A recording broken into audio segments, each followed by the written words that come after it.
Hello viewers, हम पढ़ रहे हैं कक्षा 10वीं गणित की प्रश्नावली 1.2 का प्रश्न नंबर 3। अभाज्य गुणनखंड विधि द्वारा निम्नलिखित पूर्णांकों के HCF और LCM ज्ञात कीजिए। तो हमें अभाज्य गुणनखंड विधि द्वारा HCF और LCM ज्ञात करने। यहाँ पर 3 संख्याएं दे रखी है। तो यह प्रश्न नंबर 3 का पहला है और इसमें संख्याएं दे रखी 12, 15 और 21। तो सबसे पहले हम इसके अभाज्य गुणनखंड निकाल लेंगे और अभाज्य गुणनखंड निकालने के बाद हम HCF और LCM निकाल लेंगे। तो शुरू करते हैं। इससे हल करेंगे तो हम लिखेंगे सर्वप्रथम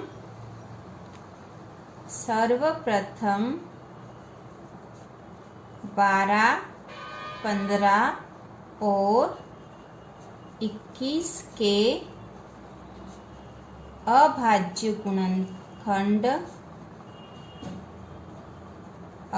गुणनखंड ज्ञात करेंगे।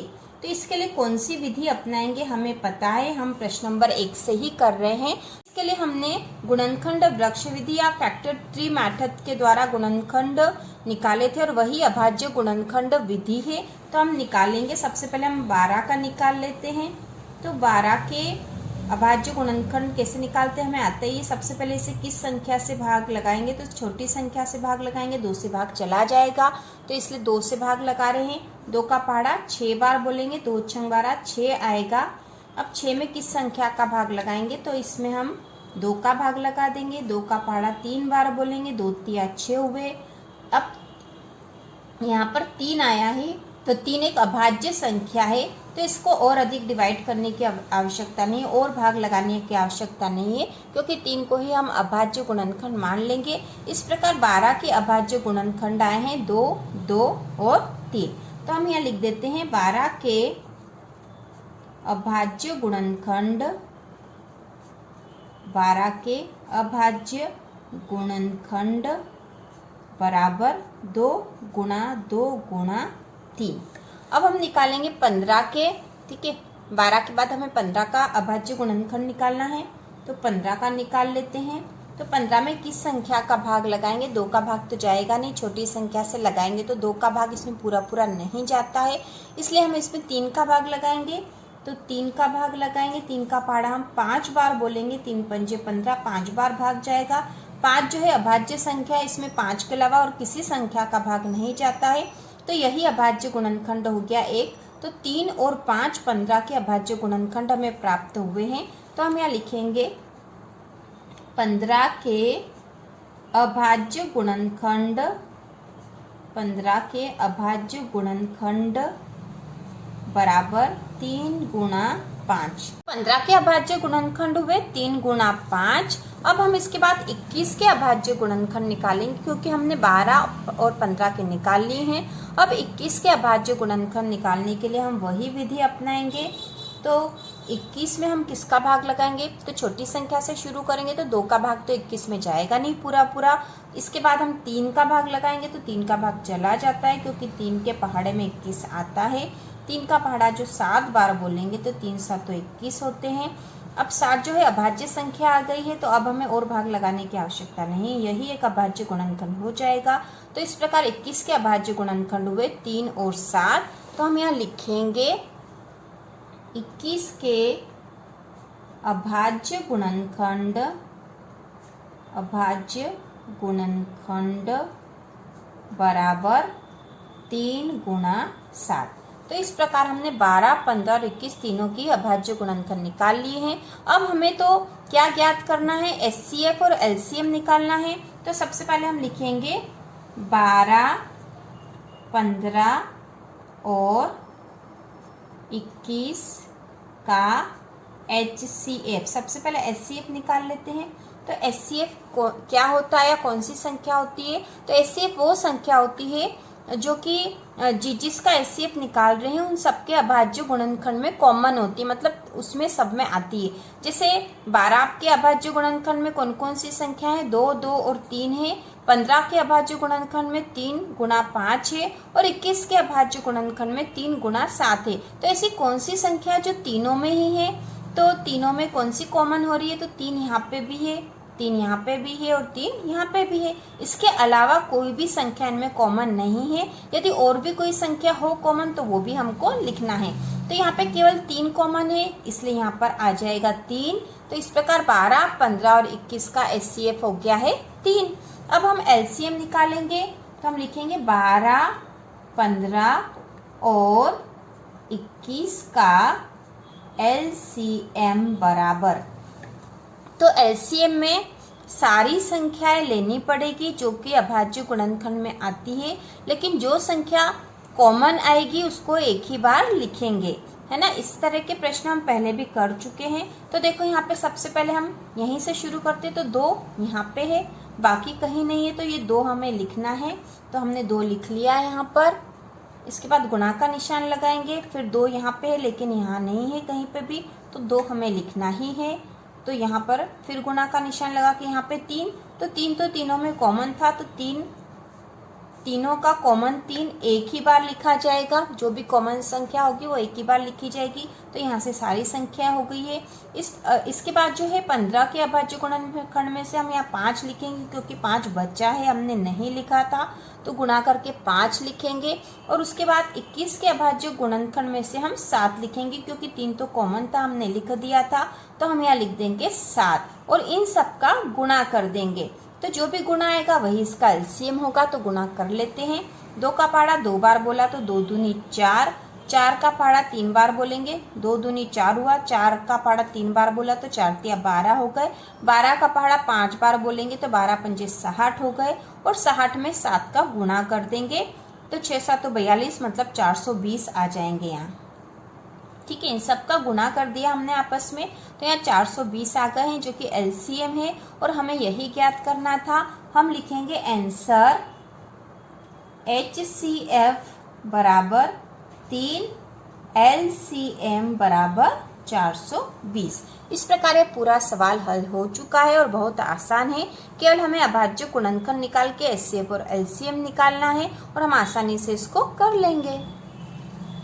प्रश्न नंबर 3 का ही दूसरा जो प्रश्न है उसमें संख्याएं दे रखी 17, 23 और 29। 17, 23 और 29 संख्याओं के हमें अभाज्य गुणनखंड विधि द्वारा HCF और LCM ज्ञात करने हैं। तो यहाँ जो संख्याएं दे रखी है इससे हमें पता चल रहा है कि जो तीनों संख्याएं हैं 17, 23 और 29 तीनों ही अभाज्य संख्याएं हैं। इनमें इन संख्याओं के अलावा, जैसे 17 है तो 17 में 17 के अलावा और किसी का भाग नहीं जाता है, वैसे ही 23 में भी 23 के अलावा किसी का भाग नहीं जाता है, और 29 में भी 29 के अलावा किसी संख्या का भाग नहीं जाता है। तो इसका जो अभाज्य गुणनखंड हम ऐसे ही सीधे सरल तरीके से निकाल लेंगे। जैसे हम यहाँ पर जो प्रक्रिया करते हैं गुणनखंड वृक्ष विधि वाली जो, तो इसमें किस संख्या का भाग लगाएंगे, छोटी संख्या से शुरू करते, तो यह अभाज्य संख्या, इसमें किसी और का भाग नहीं जाता है, तो इसमें केवल 17 का ही जाएगा। 17 एकम 17 और यहाँ 1 आ गए हैं। उसी प्रकार जो 23 है, 23 में भी 23 के अलावा किसी का भाग नहीं जाएगा, तो 23 का भाग लगाएंगे। 23 का पहाड़ा 1 बार बोलेंगे तो 23 आ जाएगा। उसी प्रकार जो 29 है, तो 29 में भी केवल 29 का ही भाग लगेगा, 29 एकम 29 1 आ जाएगा। तो इस प्रकार इनके अभाज्य गुणनखंड हमने निकाल लिया और अब लिख लेंगे। तो यहाँ लिखेंगे 17 के अभाज्य गुणनखंड, 17 के अभाज्य गुणनखंड बराबर क्या आ गए हैं, 1 गुणा 17। ठीक है, 1 और 17 आए हैं अभाज्य गुणनखंड। इसके बाद हम लिखेंगे 23 के अभाज्य गुणनखंड, 23 के अभाज्य गुणनखंड बराबर 1 गुणा 23, और 29 के अभाज्य गुणनखंड बराबर 1 गुणा 29।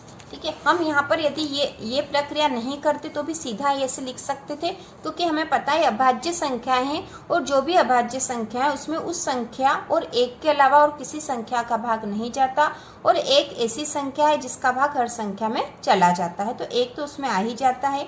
तो यहाँ पर हमने लिख दिया है ये समझाने के लिए कर दिया और यहाँ पर हमने लिख दिया इनके अभाज्य गुणनखंड, यहाँ लिख दिया। अब हम लिखेंगे 17, 23 और 29 का HCF। HCF वह संख्या होती है जो तीनों ही के अभाज्य गुणनखंड में आएगी। तो इन तीनों के अभाज्य गुणनखंड में जो संख्या कॉमन है वह 1 आएगी, तो यहाँ पे HCF हो जाएगा 1। और अब लिखेंगे 17, 23 और 29 का LCM। तो LCM कौन सी संख्या होती है? जो तीनों में कॉमन होगी उसे तो हम एक ही बार लिखेंगे, ठीक है। यहाँ पर 1 कॉमन है तो 1 हमने लिख दिया यहाँ पर। अब यहाँ जो 17 है यह भी लिखना पड़ेगा हमें, 17 गुणा 23 गुणा 29, ठीक है। इन तीनों संख्याओं को लिखेंगे, तीनों में जो जो संख्या आ रही है वो सारी लिखनी पड़ेगी। अब इनका गुणा कर देंगे हम, तो हम यहीं पे गुणा कर लेते हैं। 17, 23 और 29 का गुणा कर देंगे, तो यहाँ 23 में हम 17 का गुणा कर लेते हैं और जो संख्या आएगी उसमें 29 का गुणा कर लेंगे। तो 23 गुणा 17, 17 का पड़ा 3 बार बोलेंगे, तो 17 तिया 51 की 1 हासिल का 5, 17 दूना 34 और 5 हो जाएंगे 39, 391 आए हैं। अब इसमें हम 29 का गुणा कर लेंगे, 29 का गुणा करेंगे तो 9 एकम 9, 9 का पड़ा 9 बार बोला तो 81 की 1 हासिल का 8, 9 तिया 27 और 8 35, यहाँ पे क्रॉस लग जाएगा। 2 का पड़ा 1 बार बोलेंगे तो 2, 2 का पड़ा 9 बार बोला तो 2 9 18 की 8 हासिल का 1 और 2 तिया 6 और 1 7, तो 9 2 और 1 3, 8 और 5 13 की 3 हासिल का 1, 7 और 3 10 और 1 11, तो 11,339 जो है इनका LCM आ जाएगा। हम यहाँ लिख देंगे बराबर 11,339। तो इस प्रकार हमने HCF और LCM निकाल लिया है इन तीनों ही संख्याओं का। तो हम यहाँ लिख देंगे आंसर HCF बराबर 1, LCM बराबर 11,339। इस प्रकार प्रश्न नंबर 3 का तीसरा जो प्रश्न दे रखा उसमें जो संख्याएं हैं वह है 8, 9 और 25। इनमें भी हमें अभाज्य गुणनखंड विधि द्वारा HCF और LCM निकालना है। तो सर्वप्रथम हम 8, 9 और 25 के अभाज्य गुणनखंड निकाल लेंगे। तो 8 का जो अभाज्य गुणनखंड निकालते हैं सबसे पहले, तो 8 में किस संख्या का भाग चला जाएगा? तो 2 का भाग लगाएंगे। सबसे पहले 2 का भाग चला भी जाता है, इसमें 2 का पड़ा 4 बार बोला, 2 चौक 8 हो गए, 4 आया है। 4 में किस संख्या का भाग लग सकता है? तो 4 में भी 2 का ही भाग जाएगा। सबसे पहले 2 का पड़ा 2 बार बोला तो 2 दूनी 4 हो गए। तो इस प्रकार 2 जो है अब अभाज्य संख्या हमें मिल गई है। तो 8 के जो अभाज्य गुणनखंड हमें मिल गए हैं 2, 2 और 2। तो हम यहाँ लिख लेते हैं 8 के अभाज्य गुणनखंड, 8 के अभाज्य गुणनखंड बराबर 2 गुणा 2 गुणा 2।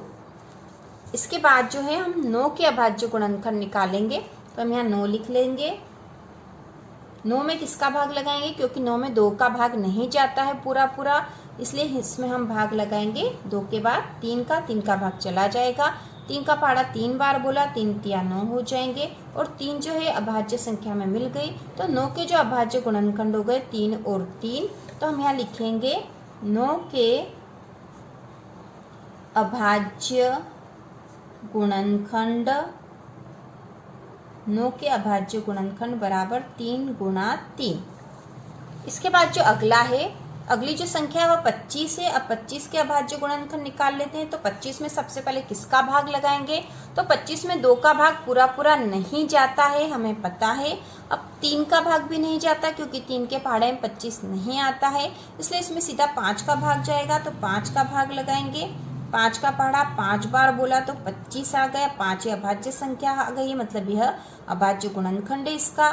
तो 25 के अभाज्य गुणनखंड हो गए 5 और 5, मतलब 5 गुणा 5। तो हम यहाँ लिख देंगे 25 के अभाज्य गुणनखंड, 25 के अभाज्य गुणनखंड बराबर 5 गुणा 5। इस प्रकार हमने अभाज्य गुणनखंड निकाल लिए हैं। अब इसका HCF और LCM निकालेंगे। तो हम लिखेंगे 8, 9 और 25 का HCF। तो HCF हमें पता है कि यदि किसी संख्या में किसी भी और संख्या का भाग नहीं जाता है तो उसमें एक का भाग तो जाता ही है, और अब एक जो है हर किसी संख्या का अभाज्य गुणनखंड होता है। लेकिन हम सामान्य तौर पर एक को लिखते नहीं हैं, लेकिन यहाँ पर कोई कॉमन संख्या नहीं आ रही तो हम समझ जाएंगे कि यहाँ पर हम एक लिख देंगे। ठीक है, एक लिख देंगे, और नहीं लिखे तो हम सीधा भी यहाँ पर एक लिख सकते हैं कि इसमें कोई भी संख्या कॉमन नहीं आ रही, मतलब यहाँ एक आएगा। तो एक इसका HCF है। इसके बाद हम लिखेंगे 8, 9 और 25 का LCM। इन तीनों का LCM क्या होगा? तो LCM में सारी संख्याएं आती है, और यदि कॉमन हो तो वह एक ही बार लिखी जाएगी। तो यहाँ तो कोई संख्या कॉमन नहीं थी एक के अलावा, तो हम यहाँ लिखेंगे। ठीक है, एक लिखे या नहीं लिखे कोई फर्क नहीं पड़ेगा, क्योंकि एक संख्या का यदि किसी भी संख्या में गुणा होगा तो वही संख्या आती है। तो हम यहाँ से शुरू करते हैं। यहाँ पर 2 और 2 लिख लेते हैं। तो 2 गुणा 2 गुणा 2, फिर गुणा 3 गुणा 3, तो 3 गुणा 3, फिर गुणा 5 गुणा 5, तो 5 गुणा 5। अब इन सब का गुणा कर देंगे हम, इन सब का गुणा कर देंगे। तो यहाँ पर इन संख्याओं का गुणा कर लेंगे। 1 का 2 में करेंगे तो 2 ही आएगा। 2 का पढ़ा 2 बार बोला, 2 दूनी 4, 4 दूनी 8, 8 तिया 24, 24 में 3 का गुणा करेंगे तो 24 में 3 का, 3 चौक 12 की 2, असिल का 1, 3 दूना 6 1 7, 24 तिया 72 होते हैं। 72 में 5 गुणा 5 मतलब ये 25 हुए हैं। 5 का 5 में गुणा कर दिया, 25 हो गए। 25 का गुणा इसमें कर देंगे तो 5 दूना 10 की 0, असिल का 1, 5 7 35 और 1 36 हो गए। अब यहाँ 2 दूनी 4 और 2 7 14। अब इनको जोड़ लेंगे, 0 6 और 4 10 की 0, असिल का 1, 4 और 1 5, 6 7 8 और 1। तो यहाँ पे आ गए 1800। तो हम यहाँ लिखेंगे बराबर 1800। तो इसका LCM आ गया है। तो हम यहाँ आंसर लिख देते हैं। आंसर HCF बराबर 1 और LCM बराबर 1800।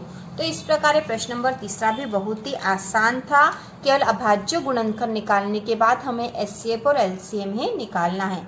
तो इसी प्रकार के और वीडियो देखने के लिए और कक्षा 10वीं की संपूर्ण तैयारी के लिए चैनल को सब्सक्राइब कीजिए।